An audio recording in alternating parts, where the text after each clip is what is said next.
how's everybody doing today?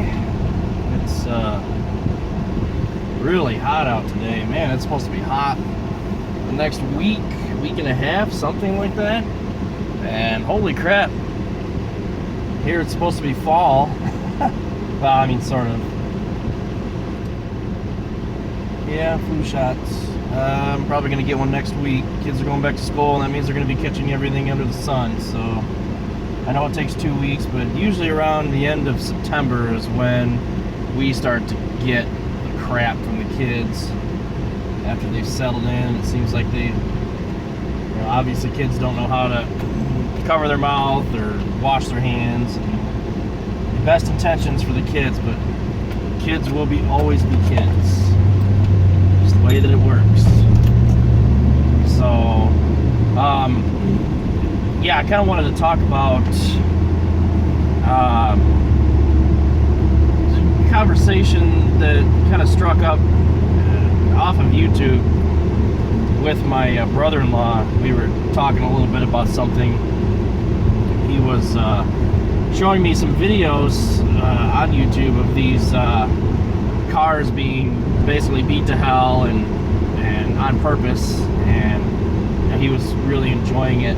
And I kind of said something along the lines of, I feel bad for the car. What did the car do? And there's a couple other things I'll get into, but man, that's an old bus. Maybe it's not. It's a Ford.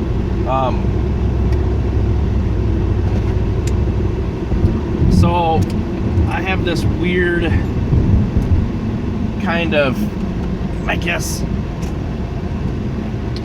attachment to inanimate objects, cars in particular. I don't know why. It's strange. It's hard to explain, but let's just say that, particularly for like a Grand Prix or whatever, but no matter what it's got under the hood, doesn't matter what trim level,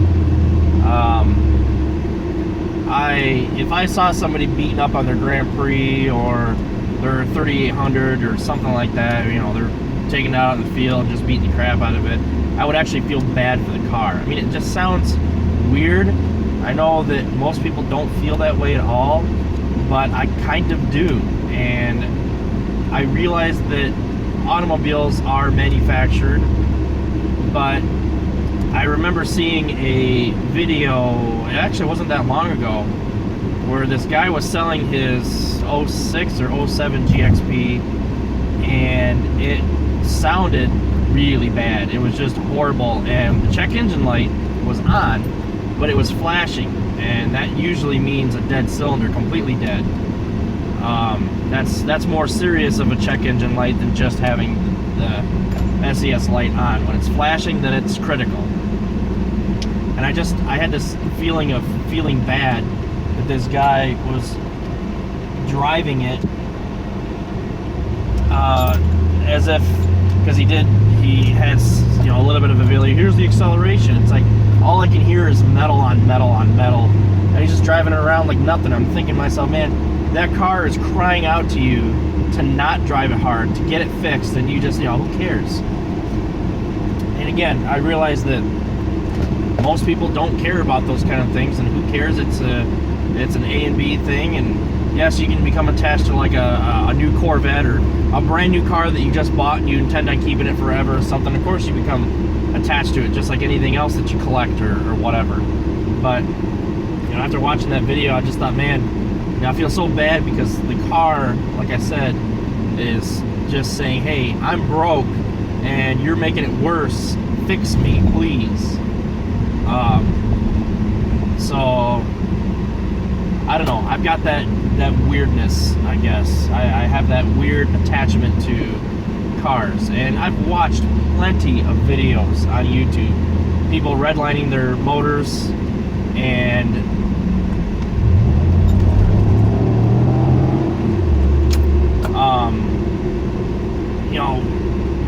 redlining them until they blow, or crashing them into trees on purpose. What kind of car is that? Looks like a Lamborghini.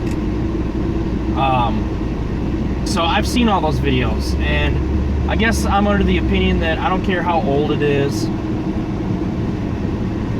If it still drives, still runs, then, you know, why beat the crap out of it? But that's just me. Just like any other object, when you buy something, it's yours. And I always see those comments when somebody, and I guess I don't feel this way, but you know, somebody takes a $500 vehicle, or it's got a blown head gasket, or it's got a, you know, a lifter gone, or something where it's going to cost way more money to repair it than it would be just to scrap it. And I've seen these guys, I've seen these comments on these videos of people just giving it a death, basically redlining it or beating the crap out of it until it blows up. And some of the comments are kind of ridiculous, like, oh, some poor family could have owned that. It's like, yeah, you could donate a car that has a collapsed lifter or a spun bearing or something like that. You could donate that to somebody, but you're kind of donating a time bomb to them, because when it's at that point where the car is almost undrivable, I don't know, my opinion of that is that it's not worth giving to even a needy family who needs it. Give them something that's gonna get them from A to B and not be more of a headache for them than a blessing. You know, that's just my opinion on the whole thing.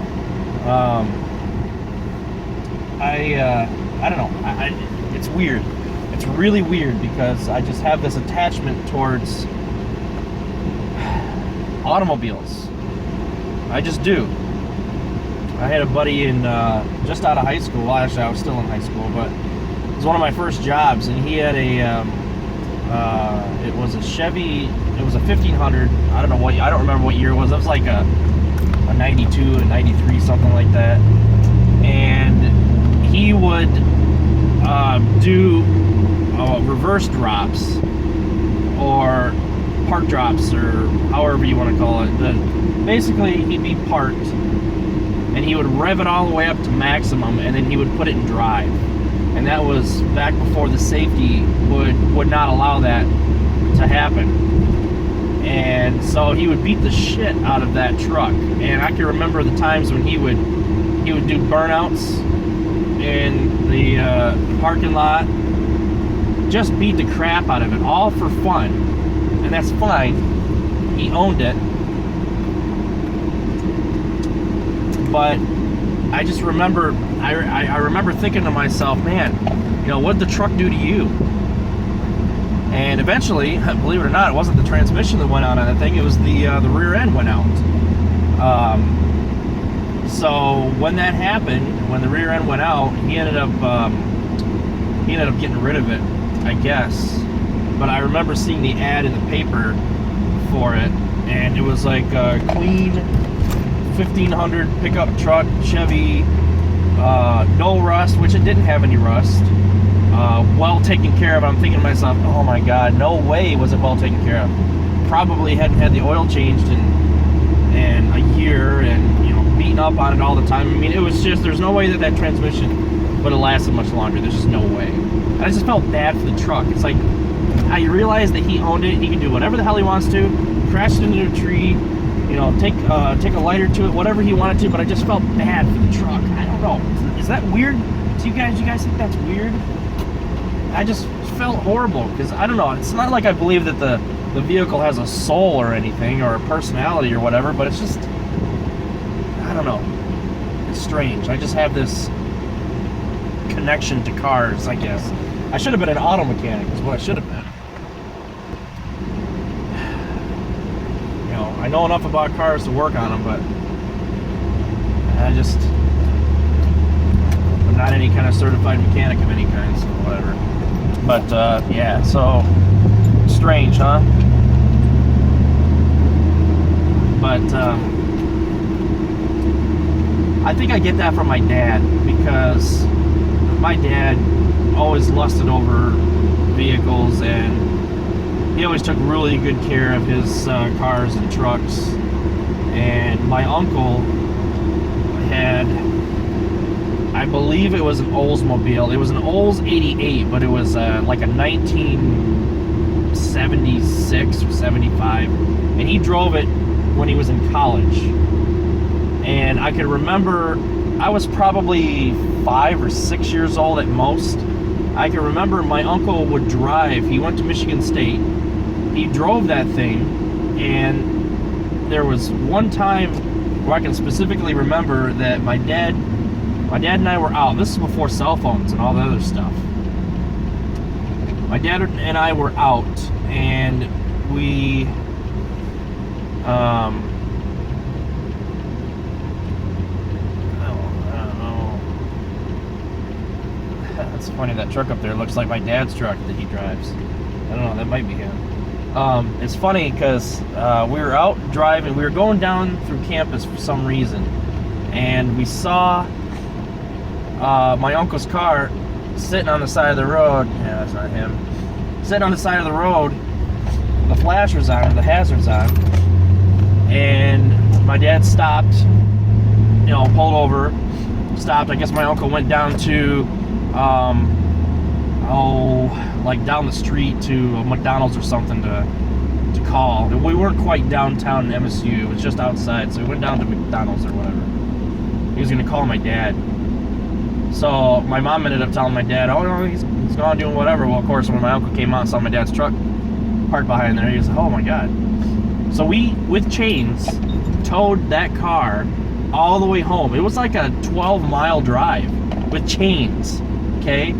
There was no trailer, no nothing. It was literally chains. My uncle was steering in his car while my dad pulled it all the way home. Come to find out that it overheated, and he never even bothered to look at the dummy light that came on. So whatever. I mean, yeah. Some people, I guess, just either don't know or don't care. But anyway, so you guys have a good day, and I will catch you later for sure. Take care.